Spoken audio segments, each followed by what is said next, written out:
since there is a flight to Bangkok at night. The presiding officer, after initially deferring the resolution, eventually ruled that NBI Director Attorney Matibag shall be presented on Monday, July 20, 2026, subject to continuance of his cross-examination on another date. As to the presentation of evidence in chief for Article 4, the prosecution proceeded with its evidence in chief and presented its second witness, NBI investigator Jeremy Lotok. Direct examination was conducted by Prosecution Counsel Attorney Amando Ligutan, followed by cross-examination by Defense Counsel Mark Vinluan.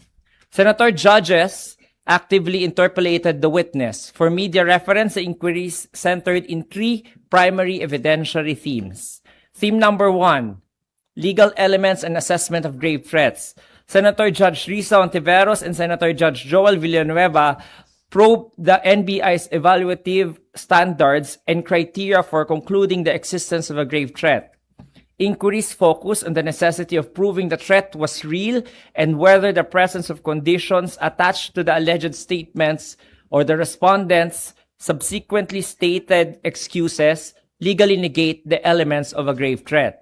Senator Judge Rafi Tulfo, on the other hand, questioned the witness regarding his specific expertise in formal threat assessment, his reliance on investigators' notes, the NBI's determination of motive, and whether the Bureau considers this as an airtight case. Theme number 2, verification of the alleged contracted individual. Senator judges rigorously scrutinized the investigation surrounding the allegation of a contracted individual. Senate President Sherwin Gatchalian and Senator Judge Erwin Tulfo questioned whether the NBI definitively established the existence or non-existence of the alleged hitman.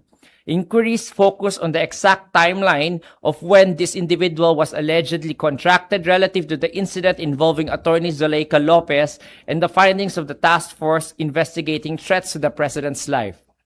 Senator Judge Erwin Tulfo further inquired if the respondent was subpoenaed by the NBI and present during the investigation.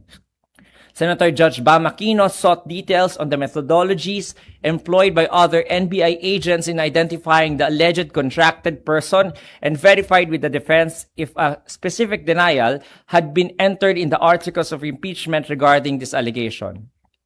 Theme number 3, procedural integrity and interagency timelines.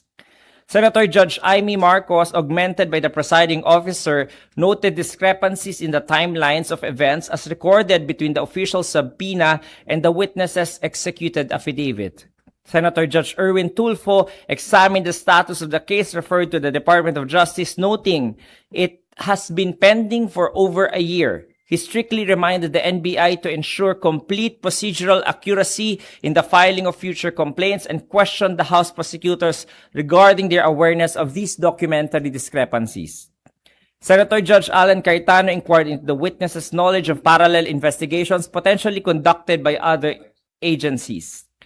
Senator Risa Ontiveros sought clarification on whether the NBI's factual findings were different between the filing of their original and the second affidavits.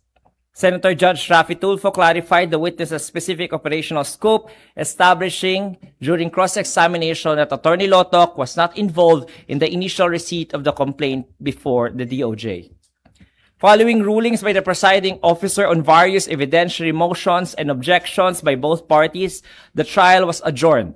Pursuant to the rules of procedure on impeachment trials, the impeachment court will resume session tomorrow, Tuesday, July 14, 2026 at 2 p.m. The agenda includes a continuation of the prosecution's evidence in chief for Article 4. Scheduled witnesses for tomorrow are Attorney Lotok, then Attorney Zuleika Lopez.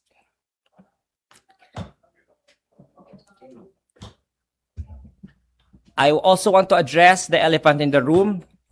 Last weekend, Senator Panfilo Lacson made a public statement which I welcome because he confirmed the existence of Rule 18 of the Senate Rules on Impeachment and that only the senators can make a determination on the violation of any rules, which perfectly amplified the exact point I made to Nympha Ravelo last Friday. Based on the transcript of that briefing, my explicit response was, quote, Hindi ko po sinasabing may paglabag si Senator Judge Robin. Hindi po ako senador para mag-make ng determination pong ganon. It is clear that I said that making such a determination is entirely outside my mandate and beyond my pay grade. My role as spokesperson is to explain the mechanics of the sub judice rule under Rule 18 as a general concept, not to make any determination of violation by any senator. As a lawyer, I also know Article 6, Section 16 of the Constitution, along with the Senate rules and the Supreme Court decisions, that the power to discipline belongs exclusively to the Senate as a collegial body. Senator Lacson, being a seasoned statesman that he is, was absolutely right to publicly reinforce that boundary and hierarchy. I appreciate his wisdom and guidance as I and him are one in a single purpose, to fiercely protect the institutional integrity, credibility, and hierarchy of not only the Senate, but also the Senate as an impeachment court. Any questions? Attorney, nakausap niyo po ba si Senping about that? Or is it the first time na sinasabi niyo po yung ganyang statement sa media? I was with him in the elevator kanina, and I mentioned that I will be thanking him for his public statements. So parang wala namang bad blood Wala between po. the two of you? Wala po. Okay, just curious lang about Sunday's podcast ni Senator Cheese. He mentioned moving the trial by morning. Is there any update on that po? I think it will be considered by the senators after the SONA. So before the SONA, we will still push through with the current schedule. But after the SONA, I think they are considering whether to transfer the trials in the morning or retain it in the afternoon. But it's a very serious proposition naman po. Yes. Thank you. Because I think the concern between the Senate President and the presiding officer is how they will be able to manage the time. Because if the trial is in the morning, there will be an allocated exact time for it to finish. Because there will be a legislative agenda for the afternoon. So if it is in the morning, I think the presiding officer does not want the trial to drag on till the afternoon. Compared to if it is in the afternoon, it can drag to the wee hours of the morning. I Thank you think po. that's just a very scheduling concern for the two of them to talk. Given that the Senate trial could be moved in the morning with a limited time, wouldn't that extend the number of days necessary to complete the trial? That's why they are still studying that proposal. Attorney Mary Reyes from One News, One Page po. Si Attorney Zulaika Lopez po, we saw her earlier. Were there any communication from her part na she will be committed to attend tomorrow's hearing for trial? She is required to still be here tomorrow because the subpoena ad testificandum that was issued to her hanggang bukas po yun. 2 araw, today po at saka bukas. So we will expect her to be here tomorrow. Attorney, let's say lang po na hindi, kuwari lang naman po, hindi siya magpakita bukas. Buti na lang po matutuloy yung cross-examination ni Lotok tomorrow. Pero kung kunwari matapos kay Lotok, hindi magpakita si Attorney Zulaika Lopez, what will happen next po? Putol na po ba yung trial for tomorrow? I think the senator, judges, and even the presiding officer expect Attorney Zulaika's testimony to go on tomorrow. I think the House prosecutors as well, they have been communicating to the public that they are ready to conduct their presentation of Attorney Zulaika Lopez, even insinuating declaration of her being a hostile witness. Last na lang, Attorney, from my end. Nag-suggest din po kasi si Senator Ping kung pwede lahat ng scheduled witnesses for the week maagang ipatawag para madaling mapatawag kung sakaling kaya ng schedule. Napag-usapan na po ba siya ng court? Opo, kaya po bukas po talagang naka-schedule si Attorney Lotok and Attorney Zulaika. And also, I think pending din si Belinda Bello Kasi nga, the presiding officer is mindful that it might take time on Wednesday for the oral arguments to happen, especially with the senator judges being actively participating in the debates. Sir. Yeah. Matthew from Malaya po. Para lang po sa kaalaman ng lahat, yung mga hindi pa po nakakaalam about this, no? Assuming po that Attorney Zulaika Lopez does not show up, meron po bang sanctions or penalties or consequences para pag kung sakaling hindi siya sumipot sa trial? Of course, the subpoena duces tecum and subpoena ad testificandum, no, both are legal processes that are required to be complied with by the parties, and of course merong kaakibat na penalty, which is usually contempt kapag hindi ka po sumunod sa order ng court. So alam naman po ng lahat ng abogado na yun yung possible na harapin na penalty. So pag hindi po siya sumipot, pwede siyang maaresto. Ay, of course, hindi po kagad. Ganon, bibigyan po ng due process yung witness kung bakit hindi siya nakapunta. So, baka isyuhan lang po muna ng show cause. Kung may mag-move po. Pero kung wala naman po mag-move, then I think the presiding officer does not want to rule motu proprio on those matters. Thank you po. Hannah. Hi, Attorney. Hannah po from BNC. Curious lang po, do you happen to know if ano pong ginagawa kanina ni Attorney Zulaika Lopez dito kanina? Is it about the room assignment still?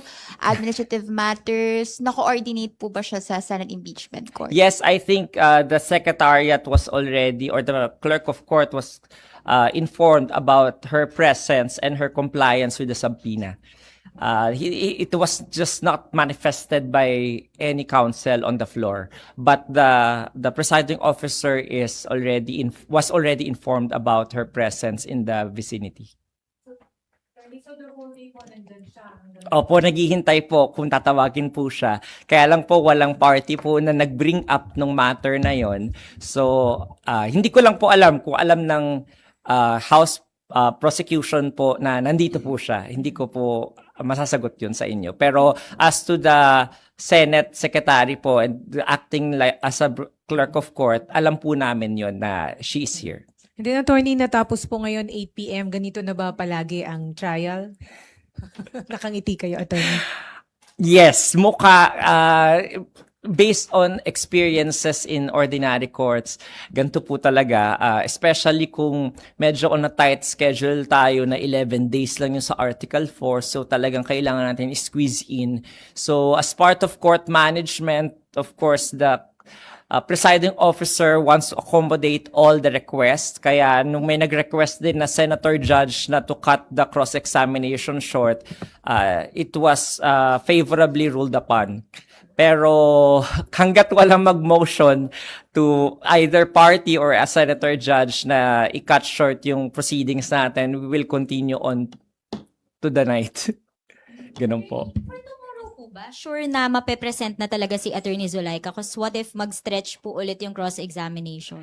Hindi kita masasagot dyan, but yung that's one one possibility na pwedeng mag-stretch. Pwede rin namang hindi mag-stretch. Hindi natin kasi alam how many more questions yung tatanong ng cross-examiner na si Attorney Binluan. We also do not know kung gaano po kahaba yung redirect kay Attorney Lotok at saka yung recross naman po ng depensa kay Attorney Lotok ulit.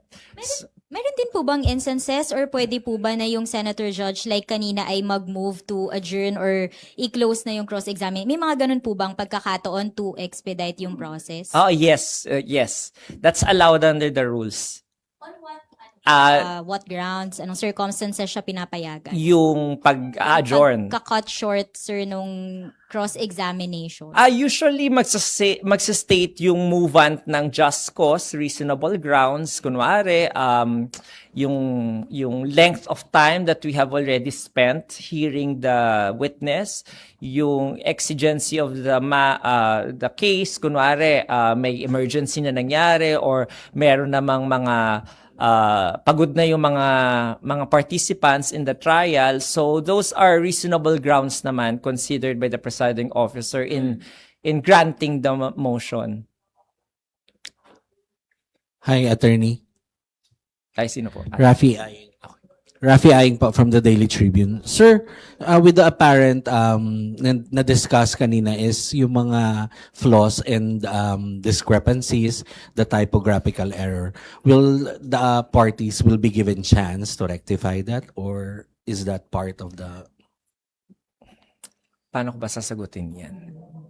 It's the lookout of each party to either bring out those discrepancies if you are on the other side and to not highlight those discrepancies if you are the presenting side.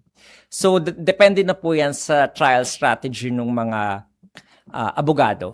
So, kunwari po, ngayon po nakita natin yung cross-examination na pinpoint po yung ganong mga errors or discrepancies na tinatawag.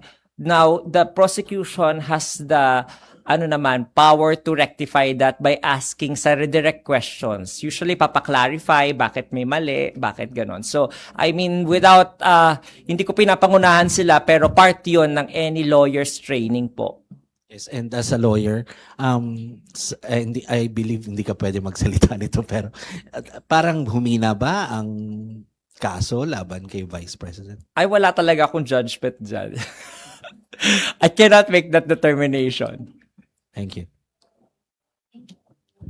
Okay na po. Sa waray lang po, part po ba siya ng Filipino as a language? Just to clarify lang po. Under the Constitution po, there are two official language, Filipino and English. When you say Filipino, hindi lamang po Tagalog siya, no? Yun yung turo sa amin. Hindi lamang po siya Tagalog, but it's a combination of different dialects po. So, baka hindi po ako yung tamang taong tanungin dyan. Baka dapat yung Commission on Language or parang ganon. I think Filipino and English lamang po ang request ng prosecution. So, yun lamang po yung nag-grant nung July 6 na resolution ng presiding officer. So, when we say Filipino, of course, yung common na pagkaintindi natin na Tagalog po.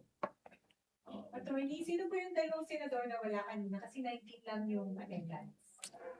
Ito-check ko. Hindi ko na-check kanina eh.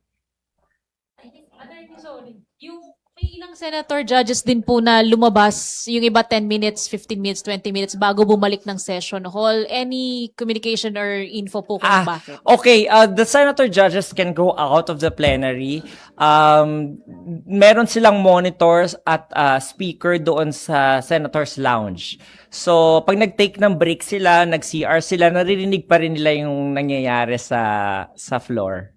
Pero attorney, kung kunwari may senator na nasa lounge lang, hindi sila kasama sa roll call, what does it say about the senator? Well, the Senate rules as a legislative body, supultory applicable yan. So, i-apply kung ano yung ginagawa usually sa ordinary plenary session.